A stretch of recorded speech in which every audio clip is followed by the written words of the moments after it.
On va passer sur le thème de notre vie privée et de notre vie la plus intime, hein, c'est-à-dire à la fois de comment vous êtes devenues des femmes, est-ce que les éléments de votre éducation qui ont entraîné ça comme une fatalité ou comme un lourd déterminisme, et puis on va profiter aussi de cette occasion-là pour parler de vos rapports avec vos compagnons, vos amants, vos maris, vos frères, vos pères, hein, voilà.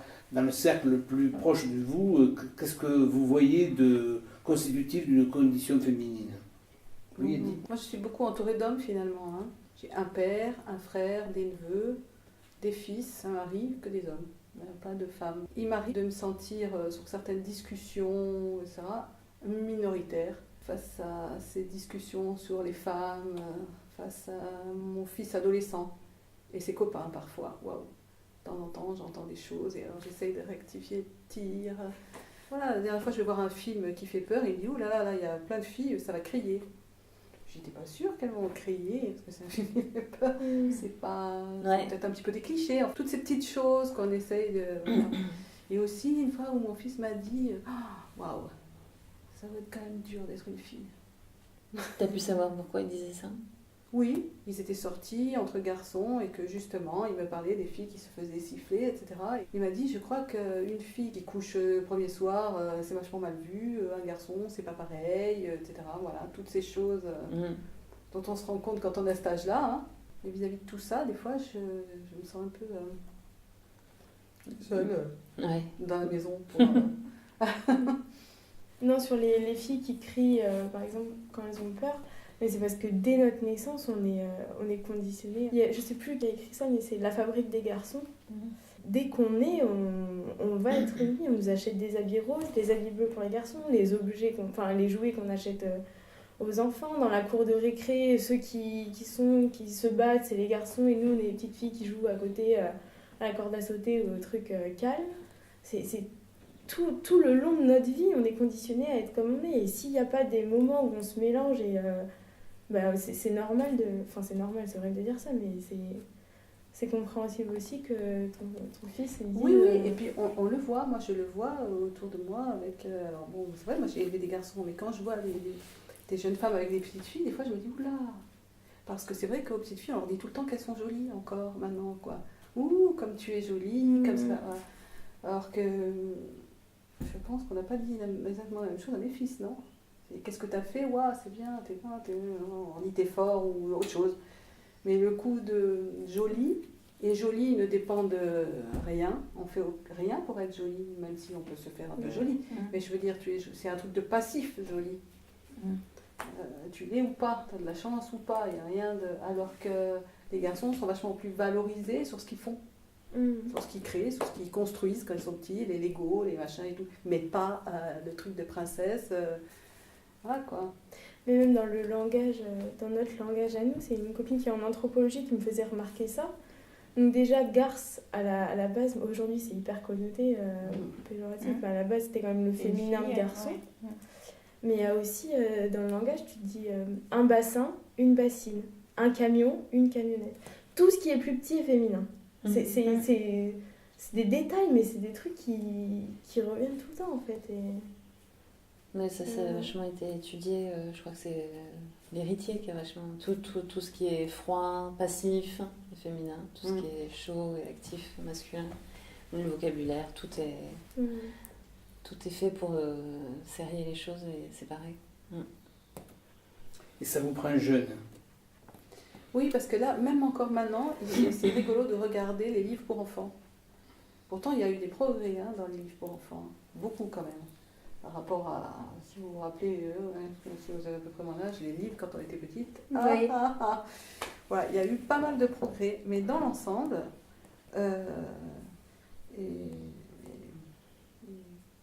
les petites filles, elles rêvent et elles attendent. Et les garçons, ils passent à l'action encore. Beaucoup. Alors ça change un peu dans les livres, mais il y a encore beaucoup de comme ça.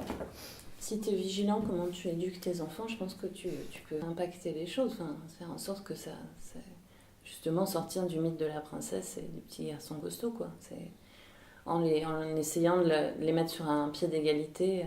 Alors je sais que c'est super dur parce qu'on a des vieux réflexes primitifs ou archaïques qui doivent surgir comme ça, mais si tu es vigilant, tu peux, il me semble en tout cas, faire en sorte qu'ils aient un peu les mêmes bases et les mêmes bouquins déjà. Ne serait-ce que des choses comme ça. Moi, petit, j'ai pas été tellement... Enfin, j'étais dans le même environnement que mon frère. Enfin, je me souviens pas avoir eu des livres très... Mais je vous conseille de mettre le nez dessus avec cette idée. Si on met pas le nez dessus, on s'en rend pas compte comme ça. Il faut fouiller. Pas du tout. Mais très souvent dans les livres, la petite fille derrière la vitre passe arrive. je suis d'accord, mais le moi, petit garçon est dans un petite, mouvement, ne serait-ce que dans le dessin. Voilà. Il y a quelques trucs où c'est pas comme ça et du coup tu fais c'est pas comme ça. Je sais que mes enfants regardaient Pingu, je sais pas si vous voyez ce que c'était Pingu, ce petit. Le père il repasse en fumant la pipe, c'est rare quand même. Mais ça existe.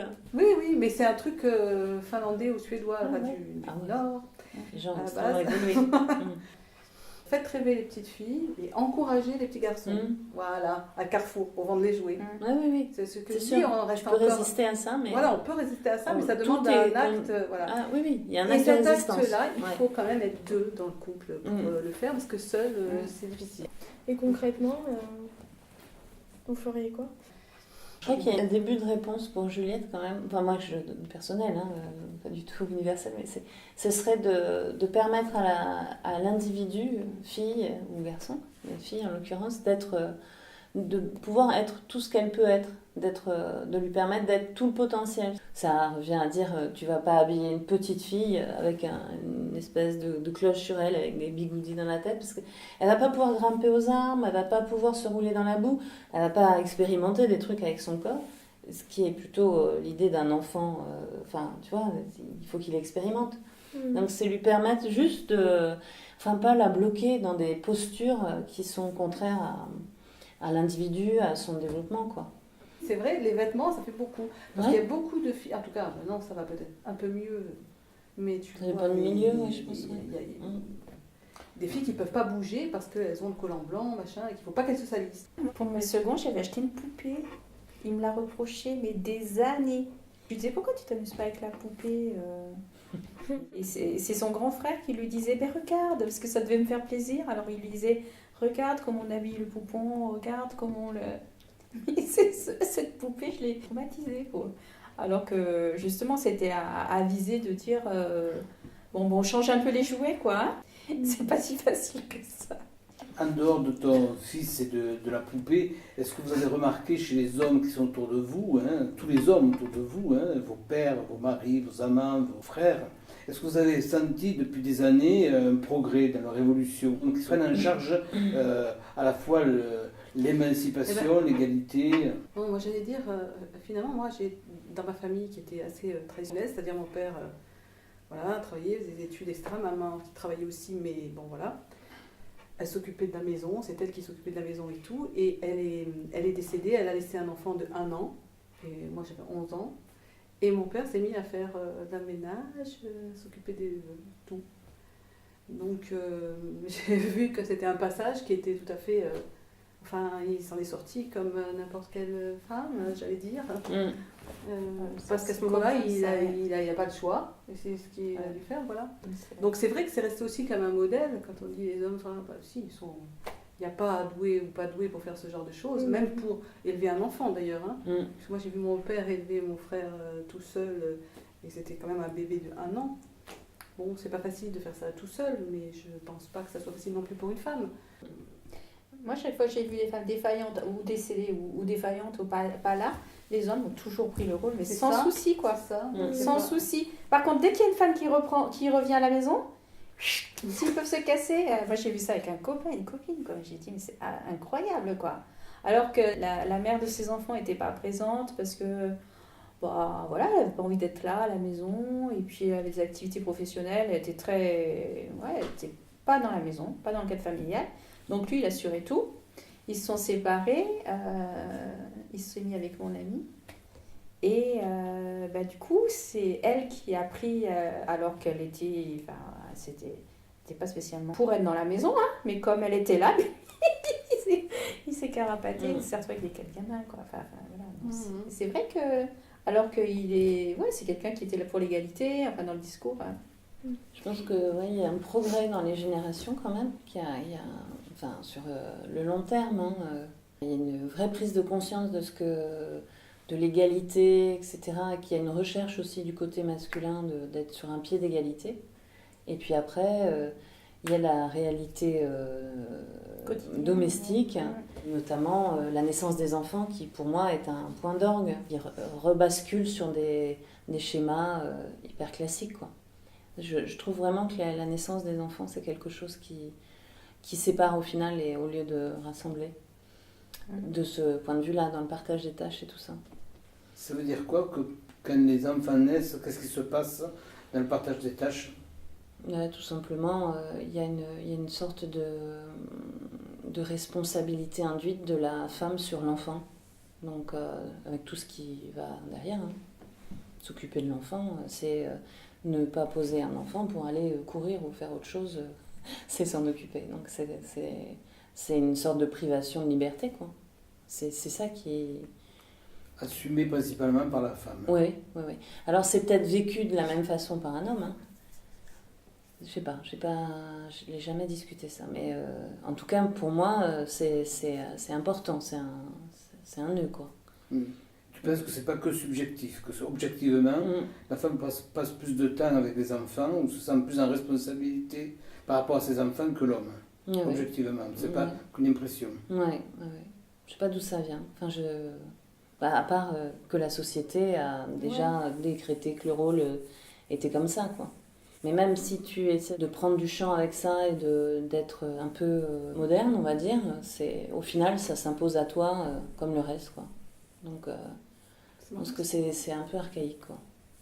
Moi, j'ai connu aussi des hommes qui ont reproché à leur compagne de ne pas leur avoir laissé de place quand les enfants étaient tout petits. Parce que... Ouais.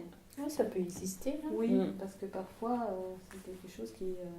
Mais c'est peut-être une place à trouver aussi, à trouver à deux, peut-être certainement. Quoi. Parce qu'on a une place induite par la société, comme tu disais. Trouver le juste milieu, savoir qui fait quoi, c'est pas évident. Est-ce qu'on va mettre une mauvaise mère socialement si on prend pas la place? Je peux pas tellement témoigner là-dessus parce que je suis pas mariée, j'ai pas d'enfant, j'ai que 20 ans. Mais si j'observe le couple de mes parents, mon père a toujours... j'ai toujours eu l'impression qu'il faisait peut-être même plus à la maison que ma mère. Pardon maman si... Mais en tout cas, il était très très présent à faire le ménage, la vaisselle, à manger, toujours à la maison. Peut-être parce que aussi il n'avait pas un travail qui lui demandait de se déplacer. Mais alors moi aujourd'hui, dans mon couple, par contre c'est bizarre, mais j'aime bien faire les choses moi. Genre j'aime bien quand c'est moi qui fais à manger, faire plaisir à l'homme, donc c'est hyper... Méfie-toi Juliette, t'es sur la mauvaise pente. Non mais je vais redresser quoi ça. Ouais, redresser. À propos du partage des tâches, il y a un déséquilibre notoire entre ce partage de tâches entre la femme et l'homme. Si la femme demande, c'est bien qu'elle demande quelque chose qui va se reporter évidemment sur la relation amoureuse. Comment vous réglez ça? Nous, les femmes, il faudrait qu'on prenne notre place, mais on peut difficilement prendre notre place dans une société qui a été orchestrée par les hommes et organisée par des hommes Après, moi, donc je peux pas parler de la vie avec les hommes, hein, parce que ça n'a jamais bien duré. Quand tu portes tout, du coup, toute seule, parce que du coup, les enfants, bah, comme par hasard, tu les portes toute seule, même grands, hein, et que tu te dis, putain, si on était deux, voilà, si on partageait, peut-être que ça serait moins lourd. Hein. Pourquoi ? Parce que je suis persuadée que c'est pas pour rien que je me suis retrouvée seule à élever des enfants. Quand même, hein, enfin voilà, hein, à élever, à tout faire, à travailler, à tout, il faut tout gérer, voilà. Des fois, j'ai ce recul aussi où je me dis, mais purée, si tu avais partagé, si tu avais su partager, ça serait peut-être moins dur, quoi. Les hommes peuvent être des alliés. Ah oui, oui, oui, Dans- tout dans à fait. cette, je me sens plus proche de certains hommes que de certaines femmes. C'est pas parce que je suis une femme et que Ouais. je considère que la condition de femme, enfin voilà. Ouais. On peut aussi lutter avec, hein, Oui, puis si avec tu les hommes revendiques comme alliés l'égalité, aussi, même si c'est des fois compliqué Ouais. de par la position. tu revendiques l'égalité, la moindre des choses, c'est qu'il faut que tu sois sur un pied d'égalité. Enfin, c'est le terme de l'échange, sinon il est biaisé. Donc, non, je pense, moi je suis foncièrement positive, je pense qu'on peut vraiment s'entendre. Simplement, voilà, il faut aller l'un vers l'autre. Ça va, vous avez dit tout ce que vous aviez à dire, Oui. tout ce que vous pouviez dire. Écoutez, Pour l'instant, oui. merci. Ah oui, il y a une autre session. À bientôt.